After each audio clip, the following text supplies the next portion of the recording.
নিশ্চিতভাৱে ধৰক আপোনালোকে যে আমাৰ ভাৰতীয় জনতা পাৰ্টীত তেওঁলোকে ছাপোৰ্ট পূৰাভাৱে দিছে আৰু দিয়ে থাকিব আৰু ভৱিষ্যতেও দিব।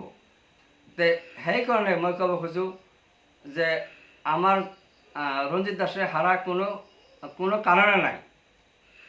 এই কংগ্ৰেছ যিটো অপপ্ৰচাৰ চলাইছে যে এইবাৰ ৰঞ্জিত দাস হাৰিব, এইটো অসম্ভৱ। কাৰণ তেওঁলোকত ফেৰ মাৰা মানুহ আমাৰ এই সৰভোগ সমষ্টিত নাই।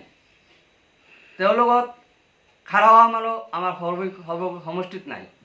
তেওঁ যিখিনি কাম কৰিছে এইখিনি কোনো মানে মানৱ আমাৰ সৰভোগ সমষ্টিত এনেকুৱা মানৱ নাই যে ইমানখিনি কাম কৰে।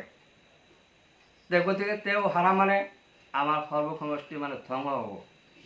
গতিকে মানুহক মই আমাৰ সংখ্যালঘু মানুহক মই ইয়াৰ পৰা ক'ব খুজিছোঁ যে তেওঁলোকে যাতে ভুল নকৰে, তেওঁলোকে আমাৰ ভাৰতীয় জনতা পাৰ্টীৰ ফালে তেওঁ ধাবালি মাৰি আহক আৰু ভাৰতীয় জনতা পাৰ্টীক ভোট দিয়ক।